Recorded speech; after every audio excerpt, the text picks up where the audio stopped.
Hallo liebe Freunde, ich grüße euch ganz herzlich aus dem weiten Sibirien wieder. Danke, dass ihr wieder dabei seid. Heute ist der 1. Oktober 2025. In Irkutsk hat es heute am Morgen ein bisschen geschneit. Das ist eher untypisch für diese Jahreszeit. Überwiegend schneit es erst im November, aber ich denke mal, es kommen noch warme Tage und der Schnee ist schon sowieso geschmolzen, weil der Boden noch warm ist und der Schnee bleibt nicht erstmal liegen. Mit den kälteren Temperaturen muss man erst im November rechnen und erst dann kann der Schnee auf dem Boden liegen bleiben. In diesem Video möchte ich euch über meine Zugreise nach Nowosibirsk erzählen. Mitte September war ich in dieser Stadt unterwegs. Meine Freunde haben mich eingeladen. Sie haben mich gebeten, auf ihre Haustiere aufzupassen und deswegen haben sie die Reisekosten übernommen, denn sie waren daran interessiert, dass ich sie besuche. Sie vertrauen mir das Haus und die Haustiere. Wir kennen uns schon seit 15 Jahren. Dann fuhr ich Anfang September mit dem Zug Nummer 9 mit dem Namen Wladiwostok-Moskau. Also die Zugfahrt hat 5000 Rubel gekostet und etwa 30 Stunden gedauert. Also 5000 Rubel, das sind etwa 50 Euro nur für die Hinfahrt. Genauso viel kostet die Rückfahrt, also die ganze Reise hat 10.000 Rubel gekostet, also etwa 100 Euro für hin und zurück. Die Dauer 30 Stunden Fahrt ist ziemlich schwer, also das ist langweilig, ehrlich gesagt, aber das ist so das Limit, das ich noch ertragen kann. Ich mag zwar die Zugreisen, aber an einem bestimmten Moment wird das wirklich langweilig und dann will man eher aussteigen. Und die 30 Stunden Zeit der Zugfahrt sind eigentlich genug. Ich habe schon Erfahrung 3 Tage im Zug. Das war vor vielen, vielen Jahren und ich fuhr damals von Nowosibirsk nach Sankt Petersburg und das war der Zug von Novokuznetsk, Region Kemerowo, bis nach Sankt Petersburg. Und ich war damals auf dem Weg länger als 3 Tage. Dieser Zug pendelt immer noch.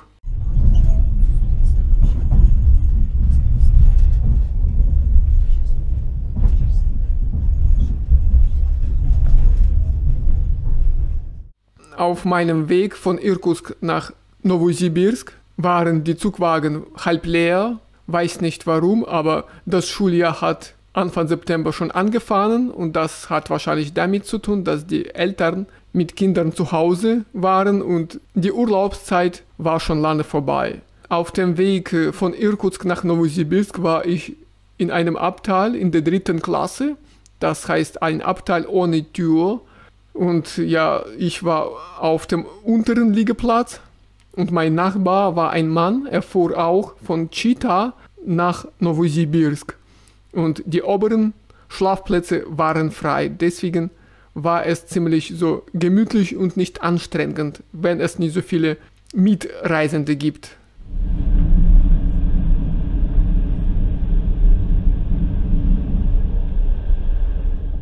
Der Zug kam damals nach Nowosibirsk etwa um 22 Uhr abends. Nach 2 Wochen Aufenthalt in Nowosibirsk fuhr ich dann zurück nach Irkutsk mit demselben Zug, aber der Zug bekam dann die Nummer 10. In Russland ist es so, die Personenzüge, die von West nach Ost fahren, bekommen die gerade Nummer, zum Beispiel der Zug Nummer 2 von Moskau nach Wladiwostok. Ich war mit dem Zug Nummer 10 auch mit dem Namen Moskau-Wladiwostok, aber das ist ein Doppelgänger des besten Zuges von Moskau-Wladiwostok Nummer 2, Nummer 1. Und wenn der Zug von Ost nach West fährt, dann bekommt er die ungerade Zahl, zum Beispiel Nummer 1 oder Nummer 9.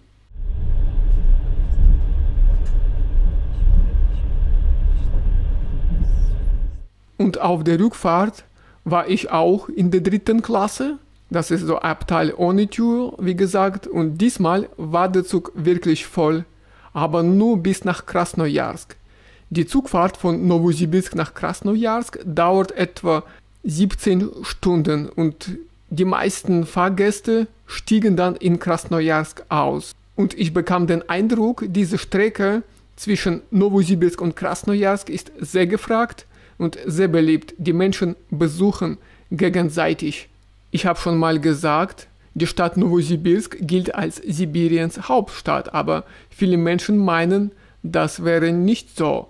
Sie behaupten, Krasnojarsk wäre Sibiriens Hauptstadt, ja, und die beiden Städte machen für sich Konkurrenz in dieser Hinsicht. Aber ich denke mal, Nowosibirsk wäre doch als Sibiriens Hauptstadt gültig, obwohl sich Krasnojarsk auch sehr gut entwickelt und ist wahrscheinlich wirtschaftlich stärker.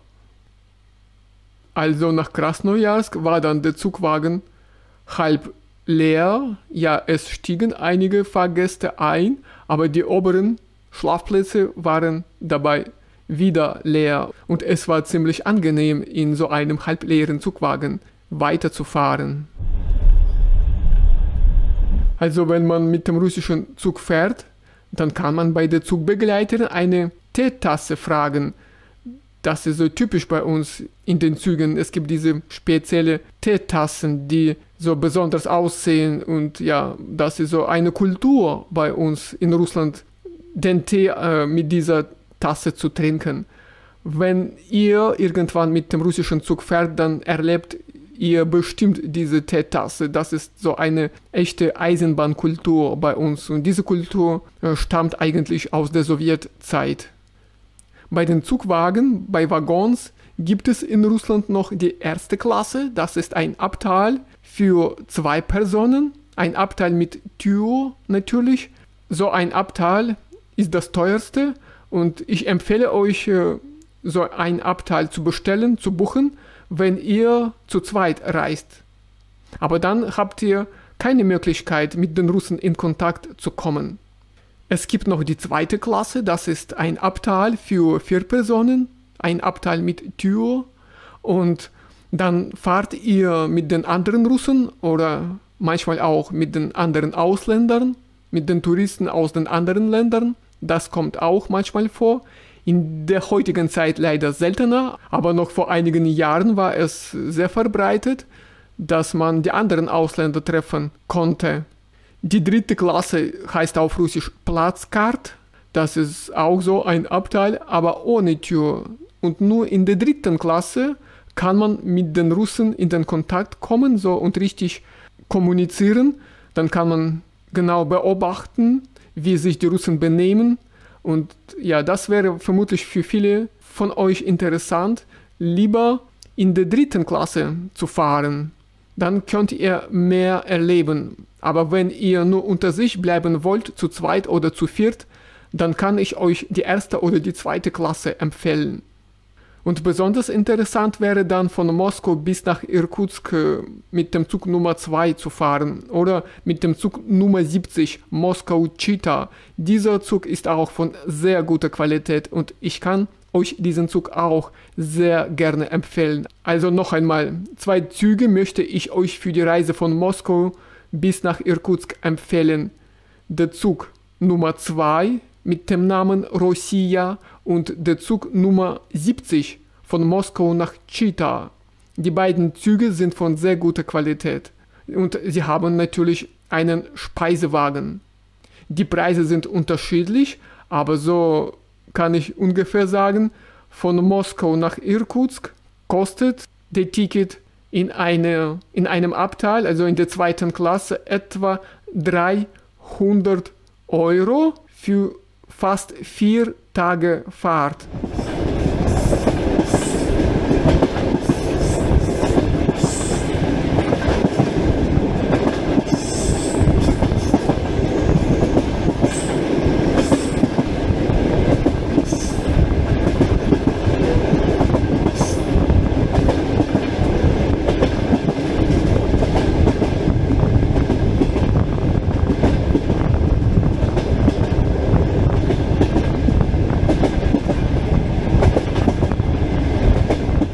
So ein langes Reisen mit dem Zug kann nicht jeder aushalten, ertragen. Deswegen muss man dessen bewusst sein, dass so eine Reise langweilig werden kann, aber so als Erlebnis einmal im Leben, dann kann man das sowas buchen und erleben.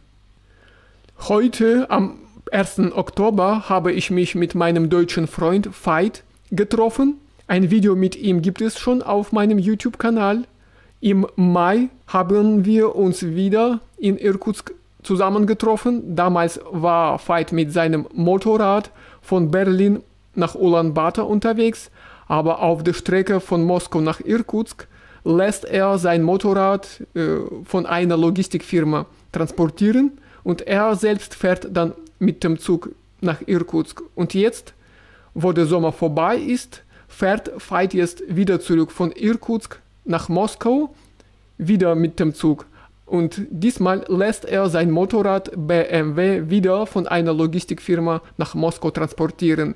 In Moskau holt er sein Motorrad ab und fährt dann weiter bis nach Berlin. Und sowas macht er seit 20 Jahren, aber früher ist er immer diese Strecke mit Motorrad gefahren und erst seit diesem Jahr beschloss er, das Motorrad von einer Logistikfirma zu transportieren auf der Strecke von Moskau nach Irkutsk. Veit kennt die Strecke zwischen Moskau und Irkutsk sehr gut. Es macht ihm keinen Spaß mehr, mit Motorrad diese Entfernung zu fahren. Früher hat Veit diese Strecke schon mehrmals erlebt, weil er in der Mongolei sein Reisebüro betreibt und seit diesem Jahr fährt er lieber zwischen Moskau und Irkutsk mit einem Zug und lässt sein Motorrad transportieren. Das Reisebüro von Veit heißt Steppenfuchs Reisen und die Webseite lautet mongolei.com. Also liebe Freunde, das war's von mir für heute, von meiner Zugreise von Irkutsk nach Novosibirsk und zurück. Hoffentlich war es euch interessant, etwas Neues zu erfahren. In diesem Video könnt ihr auch die russische Landschaft aus dem Zugfenster sehen.